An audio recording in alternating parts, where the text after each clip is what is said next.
Waalaikumsalam.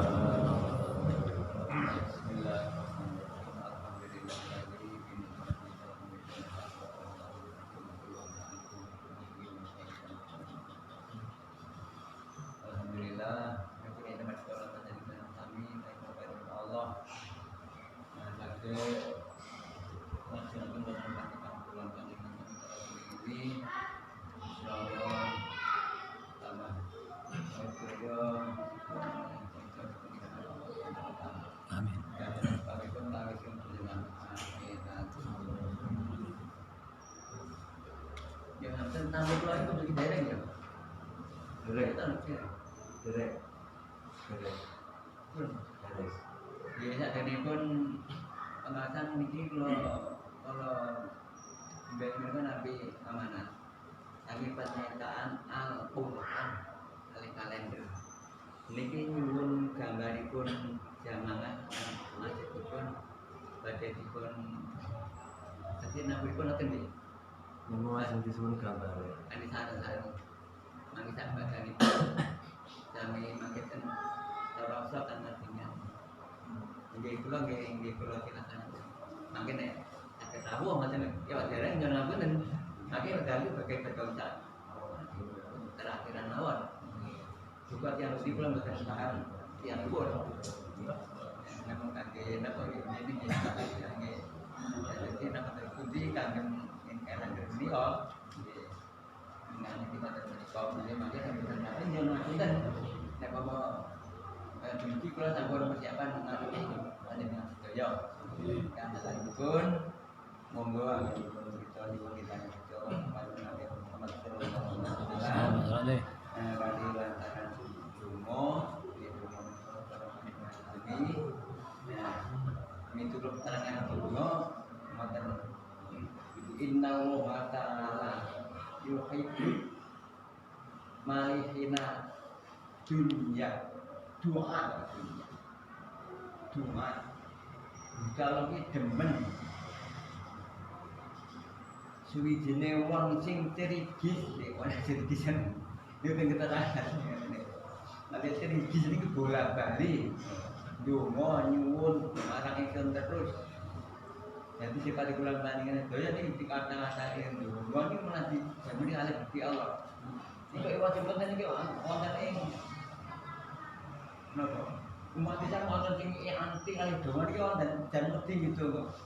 Kalau saya nang kami dengar, pak Abdul dan Ekura kemana? Dibaca niku kami muwate ulasan dengan budaya untuk dibaca mereka mesandake dan keyakinan Allah mereka akan dipun kan dipun puji. Nanti kata kita bahas kedua. Jadi konten semua menika itu minangka kagem gaman kula lampahan dengan sedaya kagem padang kula lampahan dengan sedaya kagem medang-dang pitulungipun lan wilujengipun donya lan akhiratipun pun padang kekuatan agaminipun ngoten nggih. Nggih monggo kanthi donga iki kebiasaanipun kenapa kene nggih. Dereng dipelajari Bismillahirrahmanirrahim. Bismillahirrahmanirrahim. Allahumma asyallah fakihana biddi wajataha alaina bukuhan arifin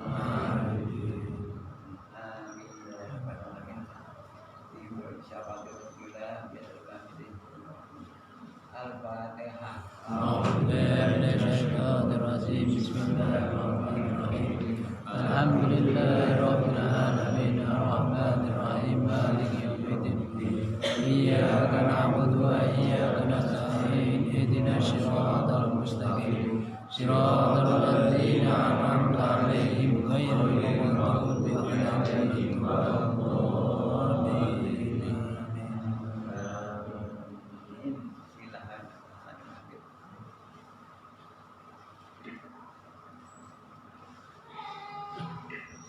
Bismillahirrahmanirrahim. Assalamualaikum warahmatullahi wabarakatuh. Waalaikumsalam warahmatullahi wabarakatuh. Alhamdulillahirabbil alamin. Wassallallahu wasallam wa baraka ala رسول الله الأمين وعلى آله وصحبه أجمعين. أما بعد، سبحانك لا علم لنا إلا ما علمتنا إنك أنت العليم الحكيم. رب اشرح لي صدري ويسر لي أمري واحلل عقدة من لساني يفقهوا قولي وسدد لساني واهد قلبي بحق سيدنا محمد صلى الله عليه وسلم. اللهم انفعنا بما علمتنا وعلمنا ما ينفعنا وزدنا علما وعملا وإخلاصهما ودوامهما برحمتك يا أرحم الراحمين يا أكرم الأكرمين. آمين آمين يا رب العالمين. Para jamaah sekalian yang saya muliakan, yang sama-sama kita hormati, beliau guru kita Bapak Haji Jumari, Bapak Hadi, dan seluruh sesepuh Masjid Darul Khasyiin dan seluruh jamaah kaum muslimin wal muslimat yang hadir pada kesempatan malam hari ini. Mudah-mudahan semua urusan-urusan kita diberikan kemudahan oleh Allah Subhanahu wa taala, diberikan keberkahan oleh Allah Subhanahu wa taala, dan semoga kita semuanya selalu hidup dalam keadaan sehat walafiat, selamat di dalam taat kepada Allah dan taat kepada Rasulullah sallallahu alaihi wasallam di dunia wa dunya wal akhirah. Amin amin ya rabbal alamin. Jamaah sekalian yang dirahmati Allah, kita sudah sampai ke pembahasan tentang wudu. Ya, kita ketahui bahwa wudu ini termasuk hal yang penting di dalam ibadah kita. Dan sudah disebutkan bahwa bersuci itu adalah hal pertama yang kita lakukan untuk bisa menghadap Allah Subhanahu wa taala secara sempurna. Karena Allah Subhanahu wa taala itu disebutkan oleh Nabi Muhammad sallallahu alaihi wasallam, "Innallaha jamilun yuhibbul jamal." Sesungguhnya Allah itu maha indah, maha baik, dan menyukai hal-hal yang indah. Innallaha thayyibun la yaqbalu illa thayyiban. Sesungguhnya Allah itu maha baik dan tidak menerima kecuali yang baik-baik. Termasuk ibadah kita menjadi baik, menjadi indah ketika kita melakukannya dalam keadaan suci.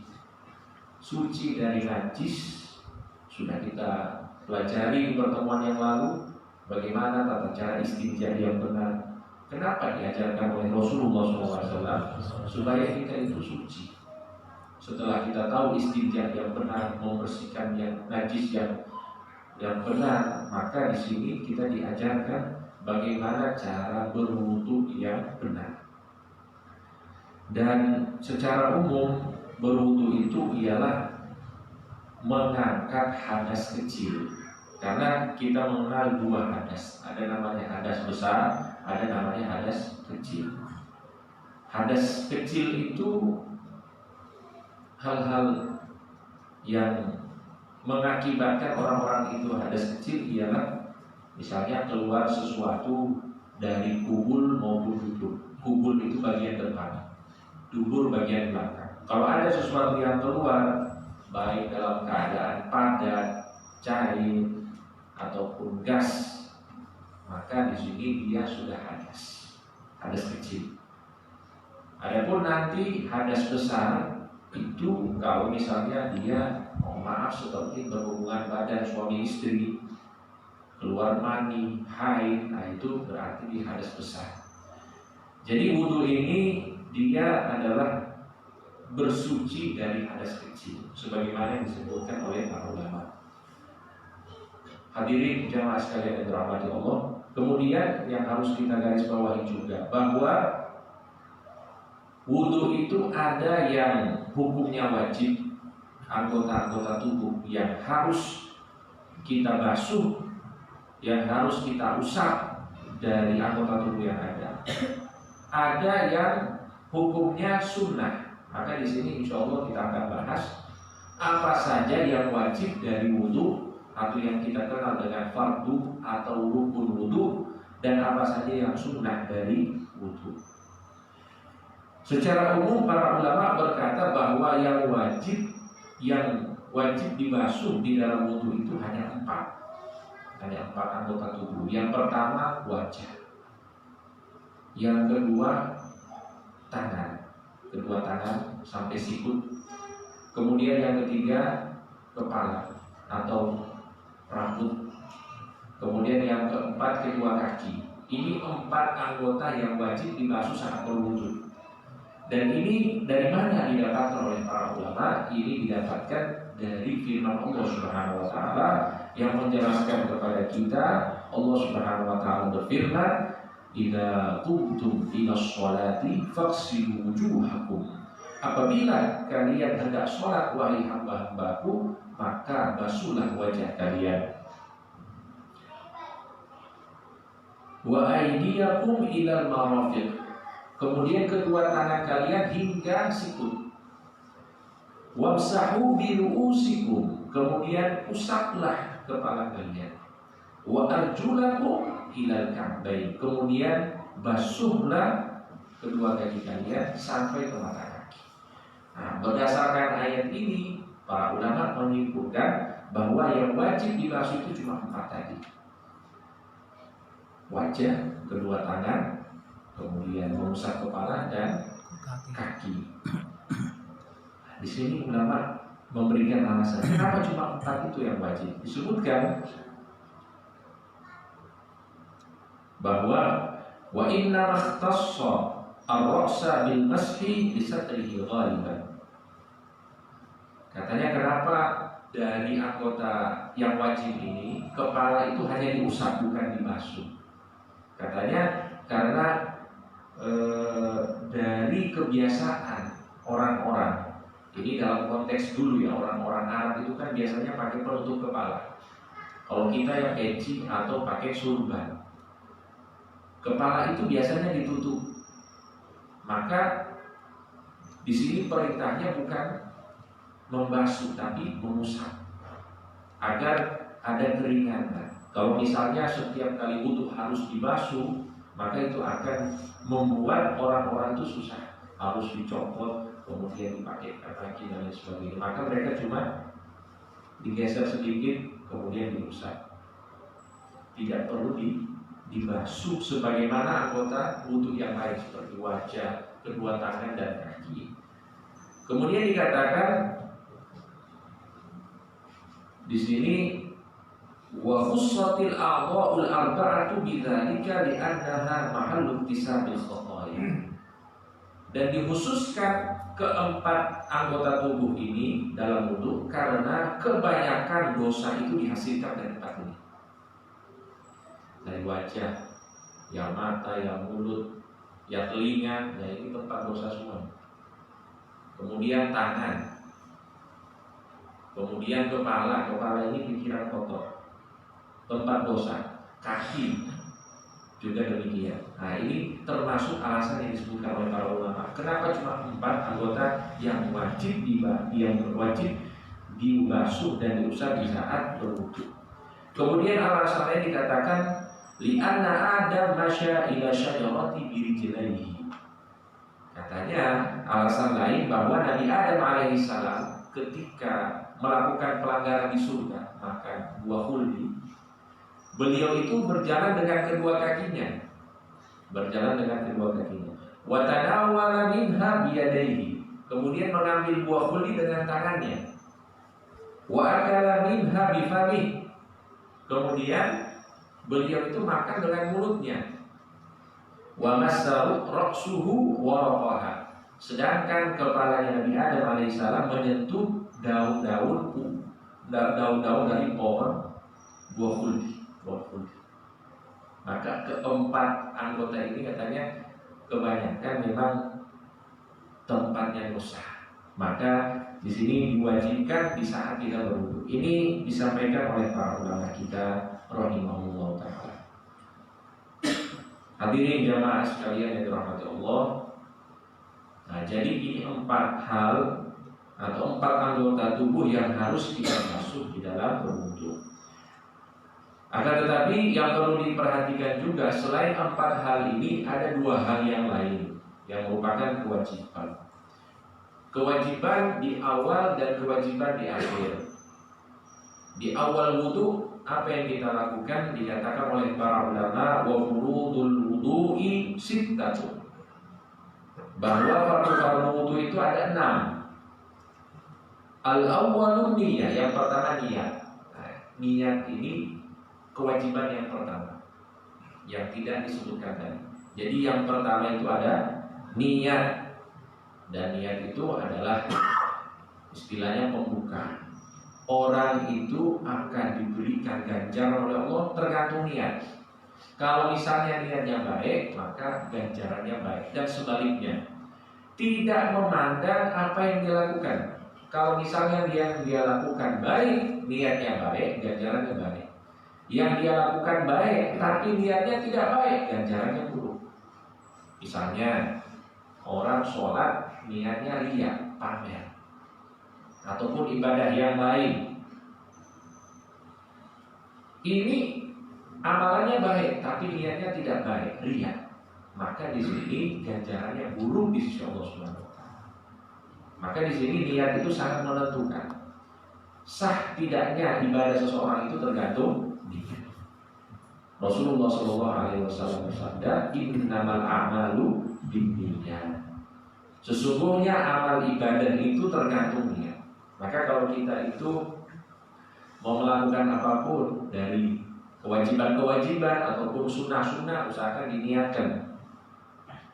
Kita mau ke masjid ya niat, kita mau berbuat baik ya semuanya diniatkan.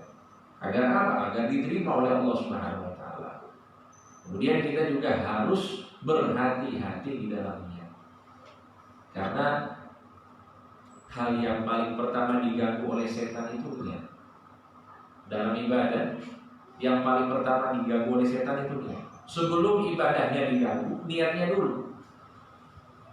Bahkan kalau misalnya begini, dia mulainya ibadah dengan niat yang baik, dia mau niat wudu, sudah niat karena Allah Subhanahu wa taala. Tapi jangan senang dulu, karena di pertengahan wudu atau pertengahan ibadah itu ada kemungkinan setan ganggu dia. Tidak berhenti sampai situ, setelah ibadah pun masih diganggu oleh setan. Jadi setan ini luar biasa. Setan itu tidak pernah lalai, sedangkan kita selalu. Untuk itu para ulama mengingatkan. Misalnya Al-Imam Sufyan Ats-Tsauri. Imam Sufyan Ats-Tsauri ini ulama besar. Ibadahnya, akhlaknya, ilmunya luar biasa. Wali min auliya'illahi sholihin, termasuk wali-wali Allah Subhanahu wa taala. Apa kata beliau? Ma'alajtu syai'an asyaddu alayya minan niyyah. Tidak ada sesuatu yang paling sulit aku obati dari diriku melebihi niat. Ini wajib. Maka itulah kata para ulama, dimulai dari awal ibadah kita harus benar-benar berniat ikhlas karena Allah Subhanahu wa taala. Di pertengahan kita pertahankan niat, setelah ibadah pun tetap kita pertahankan niat. Karena kalau misalnya niat dari awal sudah salah, maka ibadahnya salah. Niat dari awal sudah benar, tapi di pertengahan dibelokkan niatnya oleh setan, maka niatnya juga ibadahnya pun itu akan salah, tidak diterima oleh Allah. Sudah dimulai dengan baik, pertengahannya sudah baik dalam ibadah, setelah ibadah niatnya salah, maka juga tidak diterima oleh Allah Subhanahu. Contoh, dia niatnya sholat tahajud misalnya. Sholat tahajud dia sudah mulai dengan niat lillahi ta'ala. Saat sholat dia lillahi ta'ala. Setelah sholat di pagi hari, ngobrol sama teman-temannya, alhamdulillah saya sudah sholat tahajud dari malam. Sengaja supaya apa? Supaya dipuji, dianggap misalnya orang yang memiliki kelebihan. Tapi kalau misalnya niatnya supaya memotivasi yang lain, itu tidak apa. Yang penting niatnya benar. Tapi kalau niatnya itu supaya dipuji oleh orang, maka itu dinamakan oleh para ulama dengan sum'ah. Sum'ah itu memperdengarkan. Kalau riya itu memperlihatkan. Saat ibadah biasanya riya, tapi kalau setelah ibadah namanya sum'ah. Sum'ah memperdengarkan amal ibadah. Maka ini hati-hati. Jangan kita hanguskan amal ibadah kita yang sudah kita lakukan susah payah dengan ucapan-ucapan ataupun hal-hal ya seperti sum'ah dan lain sebagainya. Nah, jadi ini hal yang paling pertama yang harus kita perhatikan adalah niat. Dan niat di dalam wudu itu ada beberapa, di antaranya niat raf'ul hadas, niat untuk mengangkat hadas. Tadi sudah hadasin asghar. Nah, itu niat yang pertama. Atau nawaitu thaharata anil hadati, ini juga bisa. Nawaitu thahar, saya niat bersuci anil hadas, dari hadas. Kemudian yang selanjutnya nawaitu thaharata lis-shalah. Nah, ini lebih khusus lagi, saya wudu untuk sholat. Nah, ini termasuk niat. Tapi begini jamaah sekalian, kalau kita itu niatnya khusus, maka wudunya hanya bisa dipakai untuk ibadah khusus. Jadi kalau tadi itu nawaitul wudu'a li raf'il hadatsil asghar fardhan lillahi ta'ala. Nah, ini bisa dipakai untuk sholat, bisa dipakai untuk tawaf saat umroh ataupun haji, bisa dipakai untuk baca Quran, pegang Quran. Nah, itu bisa dipakai. Begitu juga nawaitu thaharata anil hadathi, itu juga bisa dipakai untuk semuanya. Tapi kalau misalnya niatnya nawaitul wudu'a lis-shalah, saya niat wudu untuk sholat khusus, maka hanya bisa dipakai untuk sholat. Kalau mau tawaf ya wudu lagi. Insya Allah bisa tawaf semuanya. Amin. Masih corona ini masih ditutup. Amin amin ya rabbal alamin. Adapun kalau misalnya dia termasuk orang-orang yang punya penyakit itu, misalnya dia diabetes, dia mudah kencing, salisul baul, atau perempuan namanya mustahadah, perempuan yang keluar darah tapi bukan haid. Nah, ini niatnya khusus. Tidak boleh niat sebagaimana pada umumnya. Kalau pada umumnya kita bisa nawaitu wudu'a li raf'il hadath al-asghar, bisa juga nawaitu thaharah anil hadath, boleh juga nawaitu fardhu wudu, bisa juga. Tapi kalau untuk orang-orang yang berkebutuhan khusus ini, yang mudah keluar air kencing misalnya karena umur, ataupun misalnya dia punya penyakit diabetes dan lain sebagainya, ataupun perempuan yang biasa keluar darah yang bukan haid, ini niatnya apa? Nawaitu istibahatas sholah. Nawaitu istibahatas sholah. Saya berniat untuk bisa sholat. Karena dia ini darurat. Seharusnya apa? Seharusnya harus bersih. Tapi kan nggak mungkin bersih, harus dia nggak bisa kontrol air kencingnya. Maka di sini dia hanya meminta seperti niat untuk meminta izin bisa sholat. Nawaitu istibahatas sholat. Ini bagi orang-orang yang berkebutuhan khusus. Atau naudzubillah min dzalik, dia sudah tidak bisa bangun dari tempat tidurnya, sudah pakai pampers misalnya, sakit, maka niatnya seperti itu. Nawaitu istibahatas sholat. Saya niat untuk bisa sholat. Dan wudhu mereka itu tidak seperti wudhu orang-orang pada umumnya. Kalau kita pada umumnya yang sehat, amin ya rabbal alamin, insyaallah sehat terus. Amin ya Allah. Itu satu wudhu bisa dipakai untuk beberapa kali sholat. Bisa, misalnya wudhu subuh sampai isya selama 3 batal boleh. Tapi jarang ini dari subuh sampai isya, masya Allah, jarang. Tapi kalau untuk yang punya kelainan seperti tadi, salisul baul, mudah kencing, ataupun perempuan yang sering keluar darah, itu dia hanya satu sholat. Satu sholat, dia sholat, setelah itu dia wudhu lagi. Nawaitu istibah atas sholat. Untuk sholat yang selanjutnya dia harus wudhu lagi. Nah ini sebagaimana yang dijelaskan oleh para ulama. Hadirin jamaah sekalian yang dirahmati Allah, kemudian juga dijelaskan di sini, wala budda an yastahdira dzatal wudu al-murakkabah minal arkan. Kemudian katanya di saat wudu itu, saat kita niat, usahakan kita membayangkan apa yang akan kita lakukan saat wudu. Apa saja, tangan semuanya dari awal sampai akhir kita bayangkan di saat niat. Selain kita ucapkan niat dengan lisan, hati kita juga berniat, pikiran kita membayangkan apa yang akan kita lakukan dari wudhu. Bisa tidak? Jadi sambil baca niat, hati kita berniat, nawaitul wudu'a atau nawaitu fardhul wudu, nih hati kita juga niat, pikiran kita jalan membayangkan apa yang akan kita lakukan saat wudhu. Bisa tidak? Susah ya. Ulama-ulama dulu begitu. Mereka kalau mau sholat, usolli fardhul maghribi salasa rakaat. Itu dari saat mereka niat itu, mereka membayangkan dari takbir sampai salam.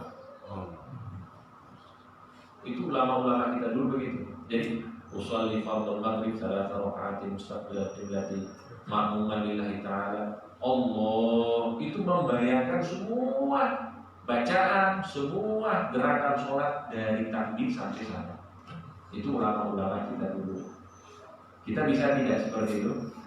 Kalau belum bisa, katanya, na'am lau nawarof al-hadath kafar. Kalau misalnya tidak mampu, misalnya bisa membayangkan semuanya, maka cukup berniat itu. Berniat untuk mengangkat hadas, cukup. Tanpa membayangkan yang akan kita lakukan di saat berwudu. Cukup berniat saja. Tapi kalau ingin lebih spesial lagi, ya kita membayangkan apa yang akan kita lakukan di saat berwudu. Nah ini disampaikan oleh para ulama kita.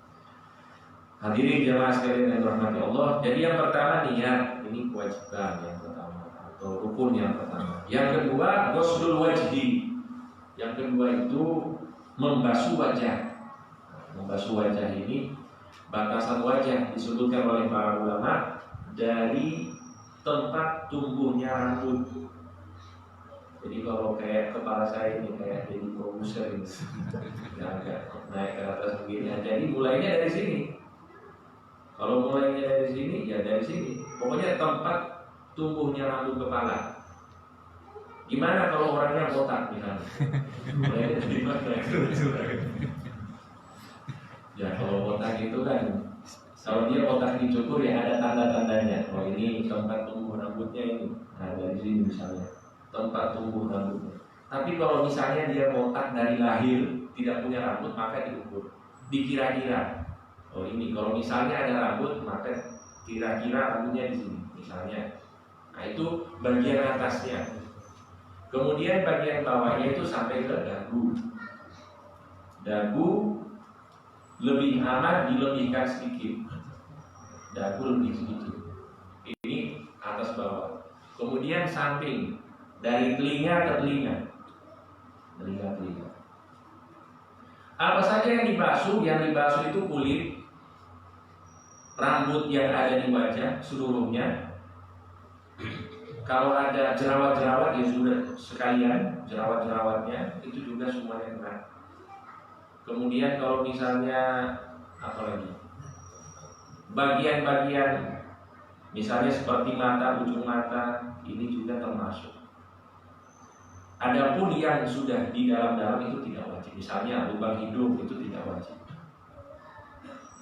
Lubang mulut itu juga tidak wajib. Yang wajib itu hanya yang nampak saja. Jadi kulitnya, rambutnya, kemudian hal-hal yang muncul seperti jerawat dan lain sebagainya. Ada bisul misalnya, termasuk itu juga harus dibasuh sekalian. Nah ini disebutkan oleh para ulama kita semua. Jadi dari awal, dari atas misalnya di sini semuanya sampai ke dagu sampai mata, dari telinga ke telinga, dari tempat tumbuhnya rambut sampai ke dagu. Nah ini semuanya adalah wajah yang disebutkan oleh para ulama kita. Adapun bulu-bulu seperti janggut misalnya, kalau misalnya janggutnya lebat, maka itu tidak wajib untuk dibasuh kulitnya. Tapi kalau misalnya janggutnya tipis, janggut dengan kulit yang ada di balik janggut itu harus dicuci, harus dibasuh. Nah sekarang kita mau tahu batasan janggut itu tebal atau tipis itu dari mana? Ini kan bingung ini. Ini Pak Aryo ini ada janggut dikit tadi ini.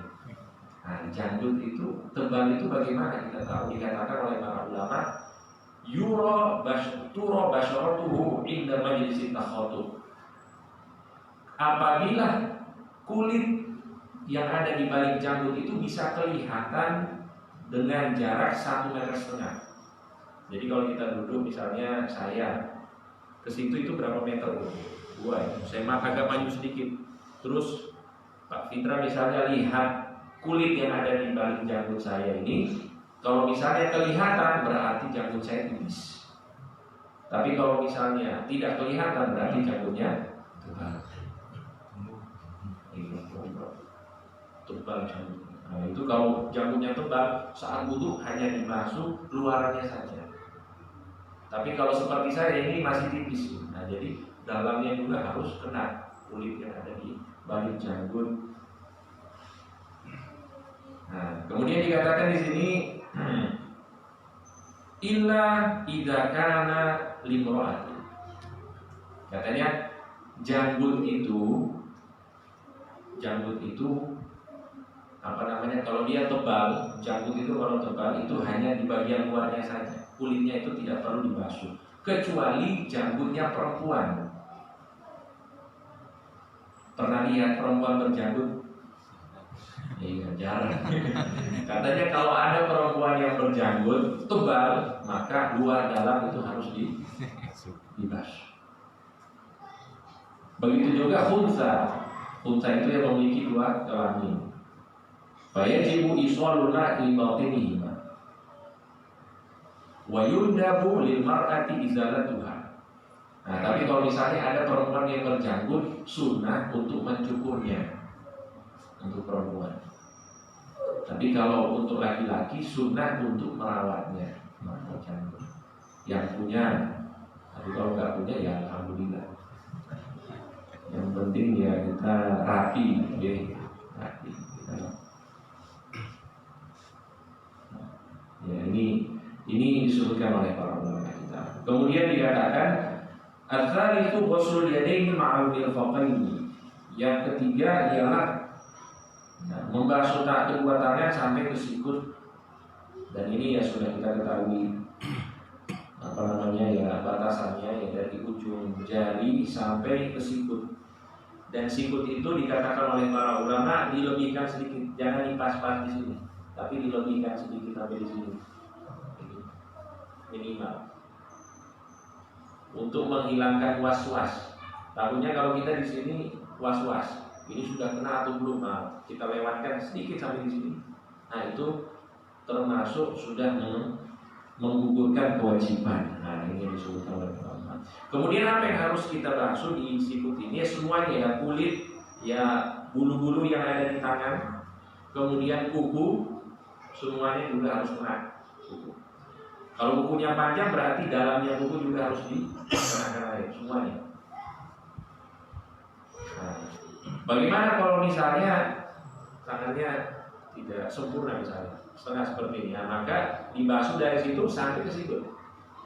Bagaimana kalau dia tidak punya tangan, sikutnya nggak ada, maka dibasuh ujungnya saja.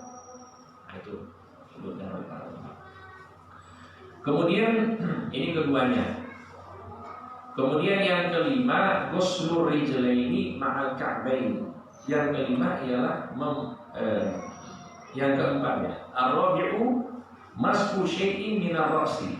Yang keempat ialah mengusap bagian dari kepala. Mengusap bagian dari kepala. Mengusap bagian dari kepala ini berarti termasuk di dalamnya rambut. Kalau misalnya orangnya botak misalnya, botak itu berarti hanya sedikit saja diusap, nah itu sudah sah.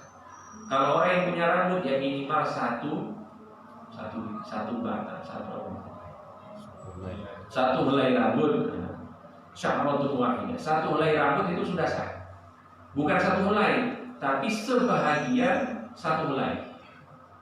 Sedikit sekali ya. Karena kalau satu helai berarti dari ujung ke ujung. Kalau satu helai itu hukumnya berarti kita basuh ini dari awal sampai ke akarnya, berarti kalau satu helai. Maka ulama berkata sebahagian satu helai itu minimal. Sebahagian satu helai. Jadi ujungnya itu sudah sah. Tapi ini terlalu irit ini biasanya. Terlalu irit. Tapi sudah sah. Begitu sudah sah. Itu kata para ulama sudah sah. Dan bagian yang diperbolehkan dari rambut untuk diusap itu ialah bagian tumbuhnya rambut. Bagian tumbuhnya rambut. Apa bagiannya ya ini? Dari depan sini ke belakang sini. Ini tidak masuk. Ini tidak masuk. Ini namanya arit, bukan syarat. Ini arit. Berarti dari depan sini ke samping sini sampai belakang. Nah, ini kalau diusap satu dari bagian itu maka sudah sah. Diusap. Kalau misalnya kita pakai kopiah seperti ini ya, kita geser sedikit depannya, kita usap ini sudah sah. Tapi ini ekonomis. Misalnya kalau orang ini agak malas buka peci lah, ini sudah sah. Ini gimana? Ini Ya. bisa juga ya? Bisa. Kalau begini, ini kan minimalnya. Nanti ada maksimalnya. Jadi kalau cuma minimal seperti itu sudah sah. Yang penting apa? Di tempat tumbuhnya rambut. Tapi kalau misalnya begini, dia di luar tempat tumbuhnya rambut, rambutnya yang diusap di tempat bukan tempat tumbuhnya rambut. Misalnya rambutnya panjang, rambut depannya misalnya panjang sampai di sini, diusap ujungnya sini, sah tidak? Tidak sah. Karena bukan tempat tumbuhnya rambut. Meskipun itu rambut, tapi bukan tempat tumbuhnya rambut. Harus di tempatnya, harus di tempat tumbuhnya rambut. Itu baru sah. Atau misalnya dia gondrong ke belakang, diusap ini. Atau misalnya perempuan, rambutnya sampai di sini, diusap ininya misalnya. Ini tidak sah. Yang sah itu harus kepala. Beda halnya kalau misalnya dia itu panjang ke atas. Ada orang rambutnya begini misalnya, tapi nggak ada sekarang ini. Rambut orang-orang zaman dulu, dan biasanya yang kita lihat itu kan begini, yang berdiri ke atas begini, ya. Atau yang kribo misalnya, diusap kepalanya seperti ini itu sah. Karena apa? Masih tempat tumbuhnya rambut. Yang tidak sah itu kalau sudah melewati, sudah di depan atau di samping atau di belakang, nah itu sudah tidak sah. Tapi selama dia masih di tempat tumbuhnya rambut, diusap satu helainya insya Allah sah. Nah ini disebutkan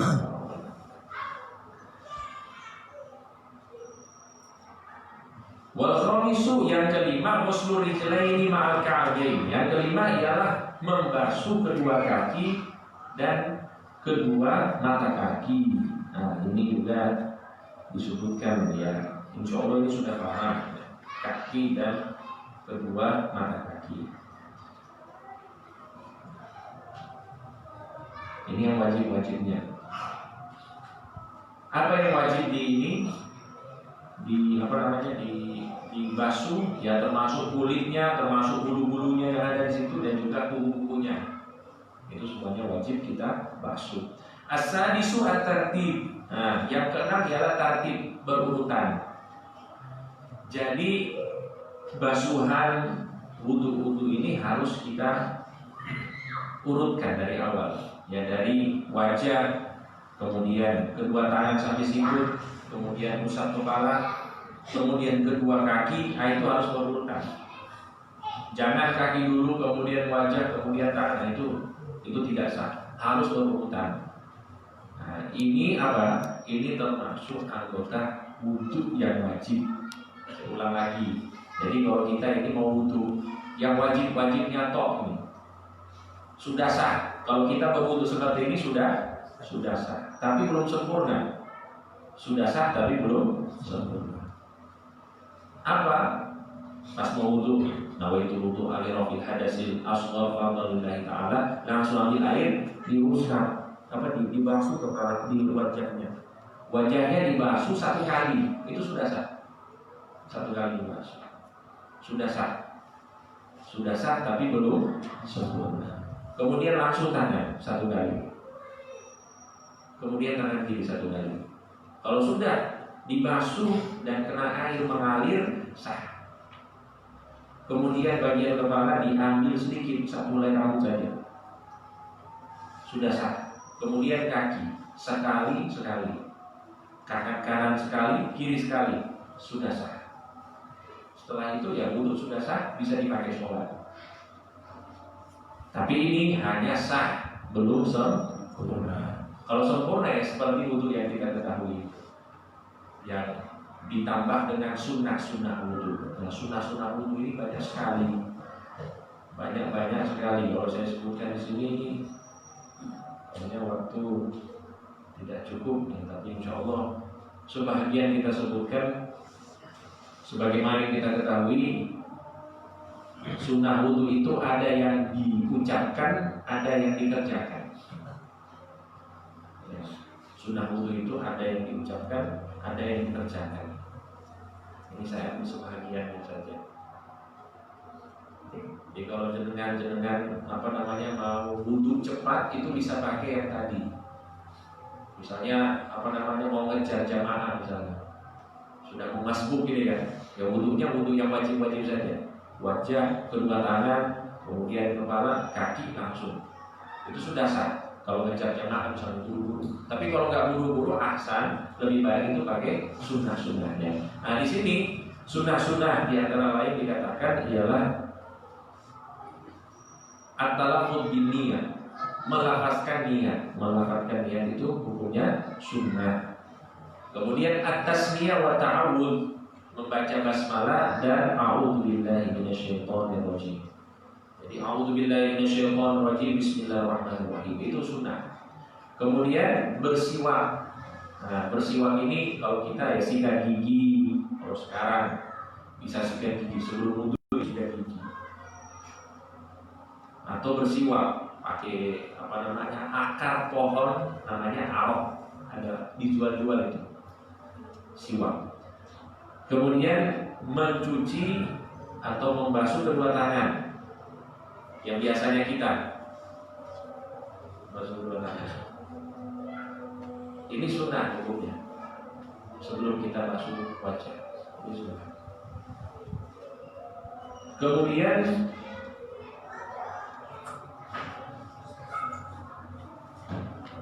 berkumur-kumur dan menghirup air. Ini sudah kita ketahui, sudah berkumur-kumur dan menghirup air. Ini sudah. Berkumur-kumur pakai tangan kanan, menghirup air pakai tangan kanan, tapi pas mengeluarkannya pakai tangan kiri.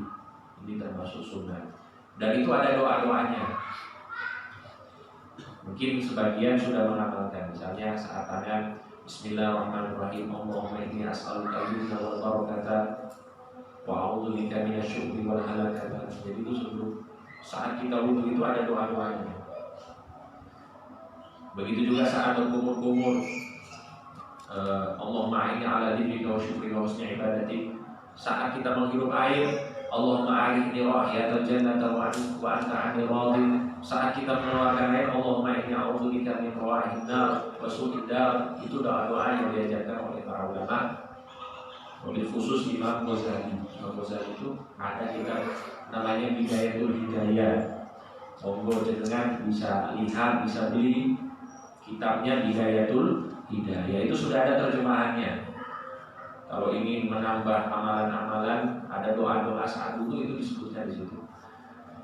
Kemudian termasuk sunnah 3 kali setiap anggota wudu itu 3 kali, tangan 3 kali, berkumur-kumur 3 kali, menghirup air 3 kali, membasuh muka 3 kali. Ya, itu termasuk sunnah. Semuanya itu 3 kali. Kemudian juga termasuk yang harus kita perhatikan, niat itu dimulai dari mana? Niat itu dimulai dari wajah. Dari wajah, karena yang wajib itu adalah wajah.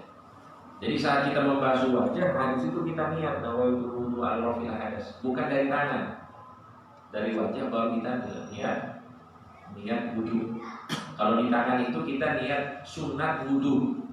Ada niat sunat wudu, ada niat fardu wudu. Niat sunat wudu itu.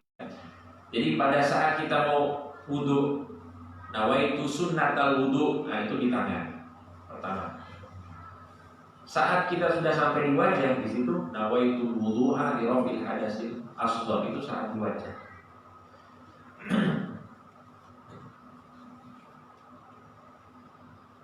Dan masih banyak sunnah-sunnah ini banyak sekali. Saat di wajah misalnya, intinya kita harus perhatikan ya sudut-sudut, misalnya sudut-sudut mata ini juga kita perhatikan. Jadi saat kita membasuh wajah itu, mata kita bikin kayak gini supaya memastikan air itu sudah mengenai mata kita. Begitu juga itolatul ghurrah. Itolatul ghurrah itu memanjangkan basuhan wudu. Misalnya kalau wajah ini sunnah. Tadi kan kita sudah sebutkan bahwa yang wajib itu hanya wajah, dari ujung sampai sini, telinga-telinga. Ini sudah sah. Tapi kalau kita ingin sunnah, ditambah sampai ke leher seperti ini. Begitu juga saat kita membasuh tangan, sampai di sini kan sudah sah. Sampai di sini sudah sah. Tapi kalau kita ingin sunnah, ditambah sampai di sini. Kalau ingin sunnah, tapi jangan sampai di ketiak, nanti basah. Sampai di sini aja, di batasan sini. Kaki itu sampai di bawah lutut, sampai di bawah lutut itu kaki. Kalau ingin diperpanjang lututnya, karena apa? Karena disebutkan oleh Nabi Muhammad SAW, Inna ummati yud'auna yawmal qiyamati ghurran muhajjalina min atharil wudu. Kelak nanti umatku akan dibangkitkan oleh Allah Subhanahu wa taala dalam keadaan bercahaya. Wajah mereka bercahaya, kaki tangan mereka bercahaya. Kenapa? Min athar wudu, sebab bekas wudu. Memang sekarang bekas wudu itu tidak kelihatan bercahaya, tapi nanti di akhirat bercahaya. Maka disunahkan apa? Diperpanjang. Nah, itu termasuk sunnah. Kemudian apa? Menggosok juga itu termasuk sunnah. Jadi kita wudu digosok ini, nah itu sunnah. Artinya apa? Artinya kalau kita wudu hanya dialirkan air itu sudah sah. Yang penting sudah kena semuanya, sudah sah. Tapi kalau ingin sunnah digosok, itu sunnah. Kemudian apa ini? Menyela-nyela, ini juga termasuk sunnah. Begitu juga dengan kaki, di sela-sela kaki kita itu termasuk sunnah. Kemudian dimulai dengan kanan, nah itu semuanya sudah kita ketahui. Nah, terus kalau misalnya yang pakai cincin, misalnya yang pakai cincin disunahkan untuk menggerakkan cincin di saat berwudu. Misalnya cincinnya tidak mau dicopot, ya. Maka saat berwudu tangan itu digerakkan cincinnya seperti ini, itu sunnah. Kemudian apa? Bersegera di dalam berwudu. Bersegera itu tidak pakai jeda, tidak ada jeda antara anggota wudu satu ke anggota wudu selanjutnya. Misalnya begini, wudu wajah, terus handphonenya bunyi, halo, sehat, alhamdulillah. Nah, ini berarti ada jeda. Jedanya itu ketahuan seperti apa? Apabila anggota wudu yang sudah dibasuh itu kering. Kalau dia kering berarti itu sudah berjeda. Tapi kalau selama masih basah itu sudah termasuk segera di dalam wudhu, tidak najis. Nah, jadi wudhu yang sah itu apa? Yang bagus itu apa? Langsung al-muwalatu, tanpa jeda. Kemudian mengusap telinga juga itu termasuk. Jadi, kemudian juga termasuk mengusap apa itu? Tengkuk, leher. Ya, mengusap leher ini juga termasuk sunnah. Kapan itu? Setelah telinga. Telinga dulu, ambil air, kemudian leher seperti ini. Dan itu ada doanya, Allahumma a'tik raqabati minan nar wa ajirni minas salasili wal aghlal. Ya Allah, bebaskanlah leherku ini dari api neraka dan rantai-rantai api neraka. Itu termasuk doa yang diajarkan oleh para ulama kita.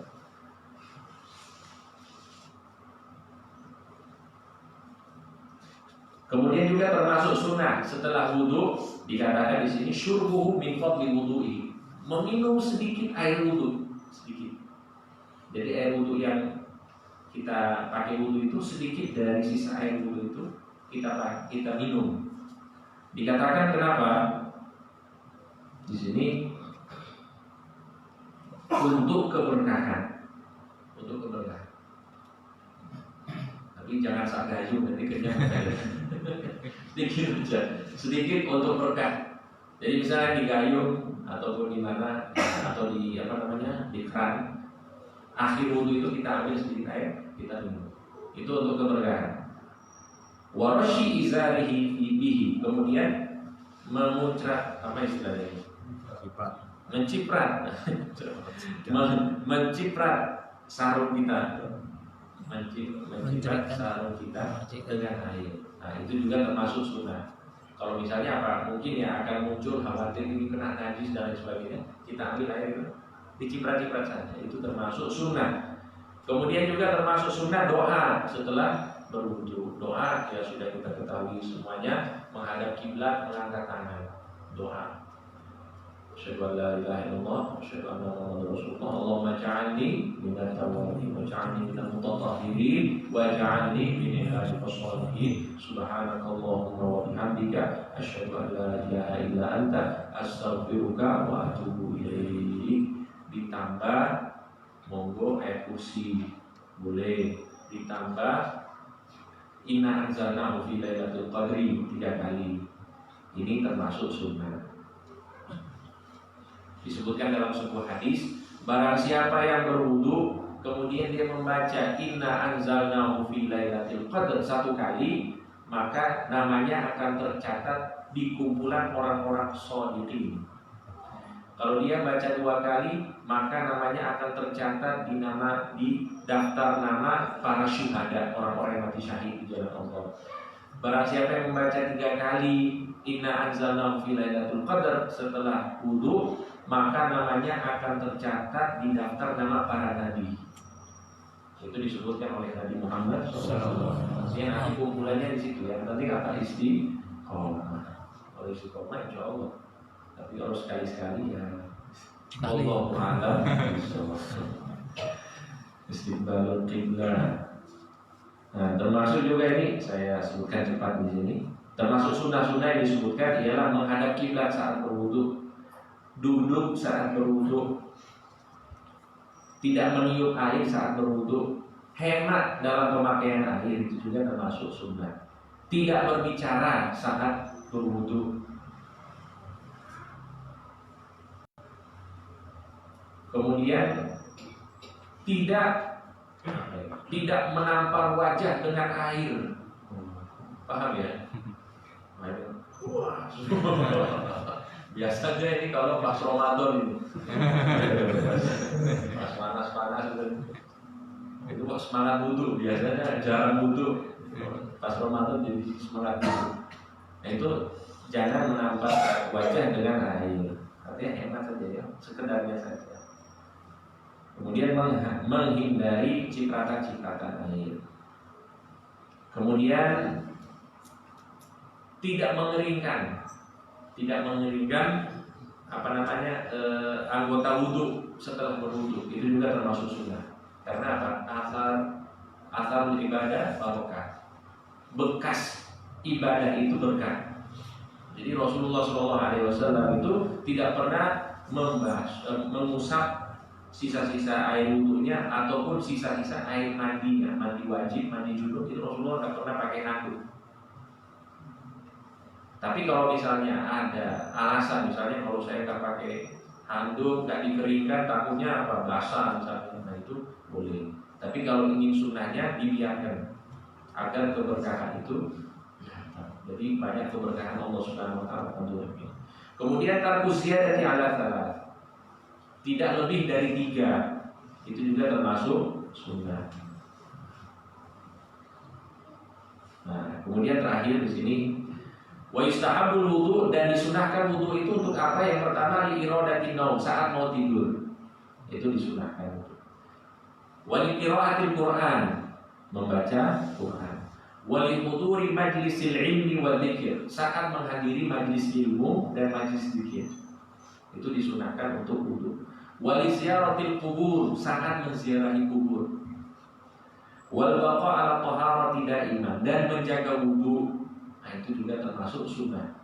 Karena disebutkan oleh Nabi Muhammad SAW, la yuhafidu ala wudu illa mu'min. Orang yang jaga wudu itu berarti imannya sempurna. Kalau dijaga wudu. Gus Baha, kenal ya Gus Baha? Saya pernah ketemu langsung Gus Baha. Beliau itu cerita begini. Bukan beliau cerita, orang lain cerita. Gus Baha ini kok rambutnya kok dicukur? Kenapa? Katanya belakang rambutnya ini sudah jadi pirang. Karena apa? Keseringan wudu. Karena beliau kan pakai peci hitam ya.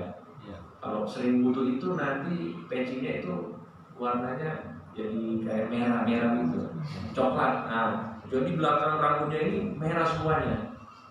Karena apa? Karena sering basah. Setelah wudu dipakai pecinya, akhirnya itu belakang rambutnya ini basah, warna merah.